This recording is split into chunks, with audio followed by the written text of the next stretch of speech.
Mendagri ikut dalam rapat staf PLT Bupati Tulungagung Ahmad Barudin pada Selasa 14 April 2026 di ruang Prajamukti Pemkab Tulungagung.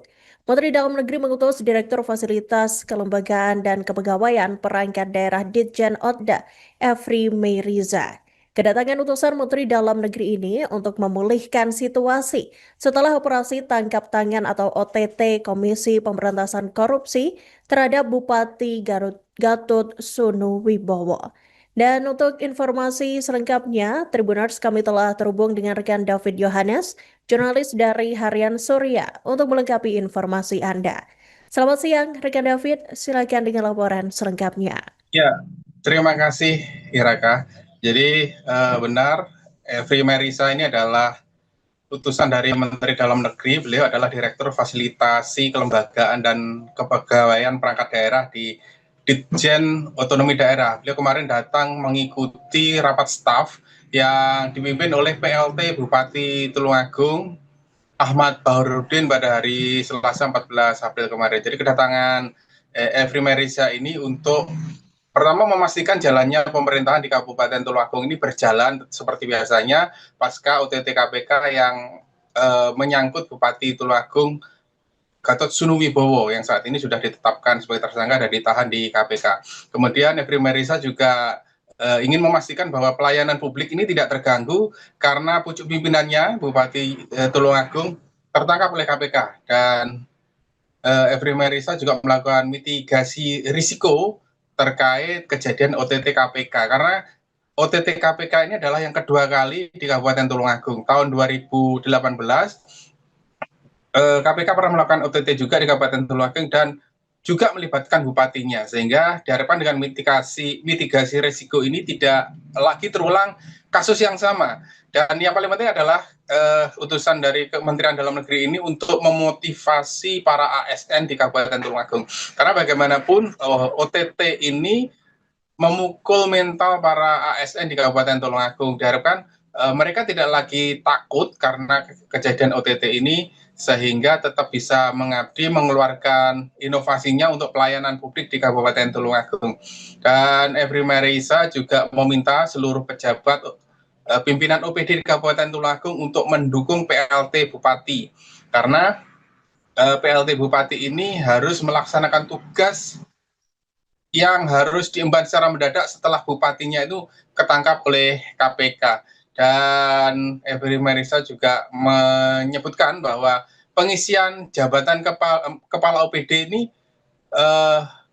bisa dilakukan oleh PLT Bupati. Ini penting karena banyak kepala OPD di Kabupaten Tulungagung ini kosong, sehingga menimbulkan kecurigaan ini adalah salah satu modus dari Bupati lama yang tertangkap oleh KPK. Meskipun demikian, Efri Merisa menegaskan bahwa memang PLT Bupati ini kewenangannya terbatas, termasuk untuk pengisian jabatan kepala OPD ini dia harus izin ke Menteri Dalam Negeri. Karena itu dia bisa mengajukan izin sekarang, meskipun nantinya tindak lanjut selanjutnya masih menunggu dari arahan Menteri Dalam Negeri secara langsung.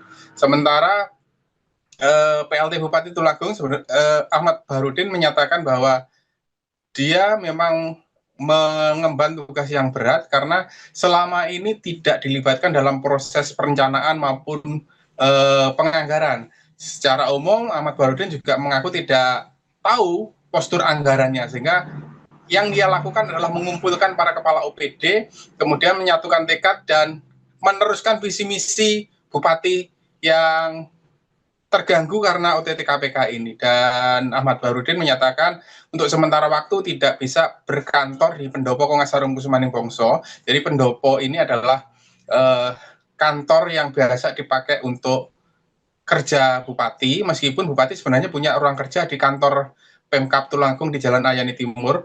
Namun Pendopo ini dianggap lebih praktis karena di sini tempatnya luas, bisa menemui tamu, dan acara-acara penting juga seringkali diadakan di Pendopo, sehingga tidak harus wirawiri. Namun karena OTT KPK kemarin, sejumlah ruangan di Pendopo ini juga disegel oleh KPK, sehingga Ahmad Bahrudin menyatakan dirinya baru akan mengantor atau berkantor di Pendopo Kongas Harum Kusumani Bongso ini setelah nanti KPK membuka segelnya dan mengizinkan kembali ruangan yang sudah disegel ini yang diindikasikan ada kaitannya dengan OTT KPK kemarin itu boleh digunakan kembali. Dengan demikian diharapkan nantinya kondisi pemerintahan dan pelayanan publik di Kabupaten Tulungagung juga cepat pulih kembali dan mental daripada ASN juga tidak sampai terpukul karena peristiwa ini. Demikian, Iraka. Sesuai arahan Pak Menteri dan Pak Dirjen Otonomi Daerah ke kami kemarin, saya diminta yang pertama untuk memastikan jalannya pemerintahan di Tulungagung.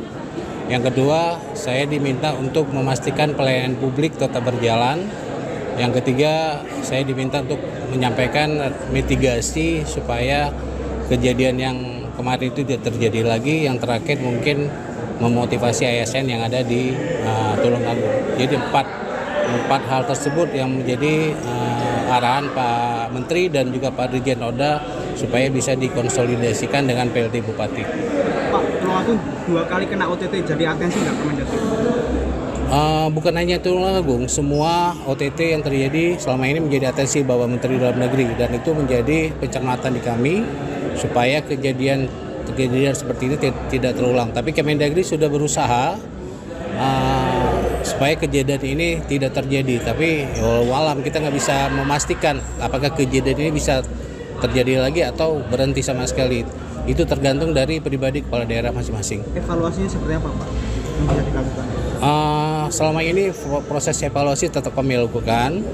Contohnya seperti Tulungagung ini, setelah kejadian sesuai arahan Pak Menteri, kami diminta turun langsung ke daerah. Seperti tadi yang disampaikan 4 atensi Pak Menteri tadi, kami diminta untuk melihat terkait dengan jalannya pemerintahan, kemudian pelayanan publik jangan sampai mandek, terus mitigasi resiko yang terjadi, yang terakhir motivasi kami Kemendagri terhadap ASN di Tulungagung. Prinsipnya seperti itu.